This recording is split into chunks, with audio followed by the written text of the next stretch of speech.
Hello and welcome to today's episode of Challenge to Champion podcast, where we bring you stories of incredible individuals who've turned life's challenges into opportunities for greatness.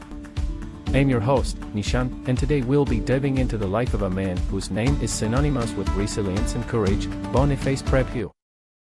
ಬೋನಿಫೇಸ್ ಪ್ರಭು ಭಾರತದ ಅತ್ಯಂತ ಯಶಸ್ವಿ ಕ್ರೀಡಾ ವ್ಯಕ್ತಿಗಳಲ್ಲಿ ಒಬ್ಬರು ಮತ್ತು ದುರಂತದಿಂದ ಗೆಲುವಿನವರೆಗಿನ ಅವರ ಪ್ರಯಾಣವು ಸ್ಫೂರ್ತಿದಾಯಕಕ್ಕಿಂತ ಕಡಿಮೆಯೇನಲ್ಲ.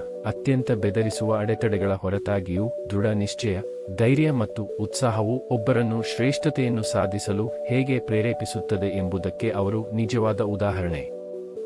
ನಾವು ಆರಂಭಕ್ಕೆ ಹಿಂತಿರುಗಿ ನೋಡೋಣ. 1972ರಲ್ಲಿ ಜನಿಸಿದ ಬೋನಿಫೇಸ್ ಒಬ್ಬ ಪ್ರಕಾಶಮಾನವಾದ, ಶಕ್ತಿಯುತ ಹುಡುಗನಾಗಿದ್ದ. ಆದಾಗ್ಯೂ ಅವರು ಕೇವಲ 4 ವರ್ಷದವರಾಗಿದ್ದಾಗ ಅವರ ಜೀವನವು ಹಠಾತ್ ತಿರುವು ಪಡೆದುಕೊಂಡಿತು. ವಾಡಿಕೆಯ ವೈದ್ಯಕೀಯ ಪ್ರಕ್ರಿಯೆಯ ಸಮಯದಲ್ಲಿ ತಪ್ಪಾದ ಚುಚ್ಚುಮದ್ದು ಅವರ ಸೊಂಟ ಭಾಗದಿಂದ ಕೆಳಕ್ಕೆ ಪಾರ್ಶ್ವವಾಯುವಿಗೆ ಕಾರಣವಾಯಿತು. ಈ ಸ್ಥಿತಿಯನ್ನು ಕ್ವಾಡ್ರಿಪ್ಲೆಜಿಯಾ ಎಂದು ಕರೆಯಲಾಗುತ್ತದೆ.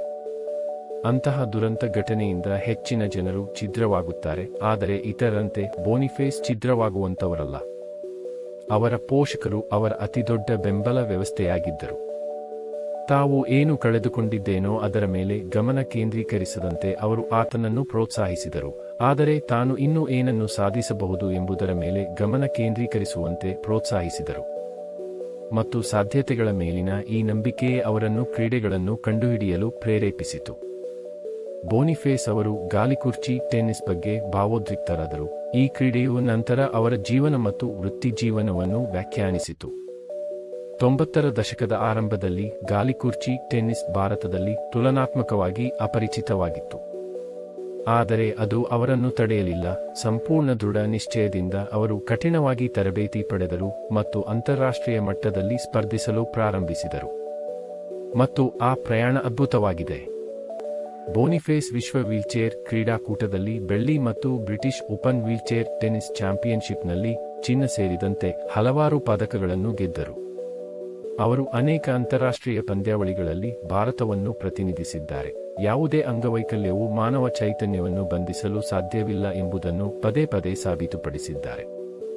ಬೋನಿಫೇಸ್ ಅವರ ಕಥೆಯು ಕೇವಲ ಅವರ ಕ್ರೀಡಾ ವೃತ್ತಿಜೀವನದ ಬಗ್ಗೆ ಅಲ್ಲ, ಇದು ಅವರ ಅಂಗವೈಕಲ್ಯದಿಂದ ವ್ಯಾಖ್ಯಾನಿಸಲು ಅವರು ನಿರಾಕರಿಸಿದ ಬಗ್ಗೆ.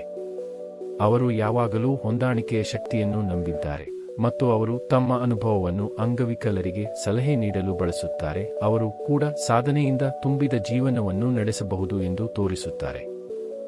ಜೀವನದ ಮಿತಿಗಳು ನಿಮ್ಮ ಗುರುತಾಗಲು ಬಿಡಬೇಡಿ ಎಂಬುದು ಅವರ ಅತ್ಯಂತ ಪ್ರಸಿದ್ಧ ಉಲ್ಲೇಖಗಳಲ್ಲಿ ಒಂದಾಗಿದೆ. ಬದಲಾಗಿ ನಿಮ್ಮ ಕ್ರಿಯೆಗಳು ನಿಮ್ಮನ್ನು ವ್ಯಾಖ್ಯಾನಿಸಲಿ.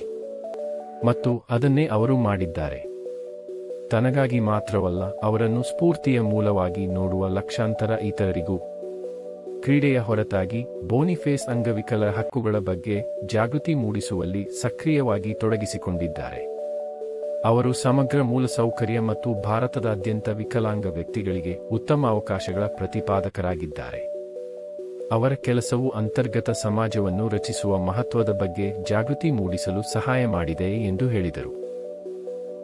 ಬೋನಿಫೇಸ್ ಪ್ರಭು ನಮಗೆ ಒಂದು ಪ್ರಮುಖ ಪಾಠವನ್ನು ಕಲಿಸುತ್ತಾರೆ. ನಾವು ನಮ್ಮ ಪರಿಸ್ಥಿತಿಗಳಿಂದ ಸೀಮಿತವಾಗಿಲ್ಲ, ಆದರೆ ನಮ್ಮ ಮನಸ್ಥಿತಿಯಿಂದ ಸೀಮಿತರಾಗಿದ್ದೇವೆ. ಅವರ ಜೀವನದಲ್ಲಿ ದೈಹಿಕ ಅಡೆತಡೆಗಳ ಹೊರತಾಗಿಯೂ ಅವರ ಮಾನಸಿಕ ಶಕ್ತಿ, ಸಕಾರಾತ್ಮಕತೆ ಮತ್ತು ದೃಢ ನಿಶ್ಚಯವು ಅಂಗವೈಕಲ್ಯವಿಲ್ಲದ ಅನೇಕ ಜನರು ಮಾತ್ರ ಕನಸು ಕಂಡದ್ದನ್ನು ಸಾಧಿಸಲು ಅವರನ್ನು ಪ್ರೇರೇಪಿಸಿದೆ. ಜೀವನವು ನಮಗೆ ಸವಾಲುಗಳನ್ನು ಒಡ್ಡುತ್ತದೆ, ಕೆಲವೊಮ್ಮೆ ಅನಿರೀಕ್ಷಿತ ಮತ್ತು ವಿನಾಶಕಾರಿ ಸವಾಲುಗಳನ್ನು ಒಡ್ಡುತ್ತದೆ ಎಂಬುದನ್ನು ಅವರ ಕಥೆಯು ನೆನಪಿಸುತ್ತದೆ. ಆದರೆ ಈ ಕ್ಷಣಗಳಲ್ಲಿ ನಾವು ಅವುಗಳನ್ನು ಬಿಟ್ಟುಬಿಡುವ ಅಥವಾ ಮೇಲೇರುವ ಶಕ್ತಿಯನ್ನು ಹೊಂದಿದ್ದೇವೆ.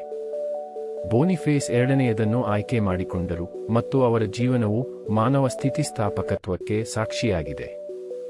ಇಂದಿನ ಸಂಚಿಕೆಯನ್ನು ಮುಗಿಸುವ ಮೊದಲು ನಾನು ನಿಮಗೆ ಒಂದು ಆಲೋಚನೆಯನ್ನು ಬಿಡಲು ಬಯಸುತ್ತೇನೆ. ನಿಮ್ಮ ಜೀವನದಲ್ಲಿ ನೀವು ಈಗ ಯಾವ ಸವಾಲನ್ನು ಎದುರಿಸುತ್ತಿದ್ದೀರಿ? ಅದು ಏನೇ ಇರಲಿ, ಬೋನಿಫೇಸ್ ಪ್ರಭು ಮಾಡಿದಂತೆ ಅದನ್ನು ಜಯಿಸುವ ಶಕ್ತಿ ನಿಮ್ಮೊಳಗೆ ಇದೆ ಎಂಬುದನ್ನು ನೆನಪಿನಲ್ಲಿಡಿ. Thank you for tuning into this episode of Challenge to Champion podcast.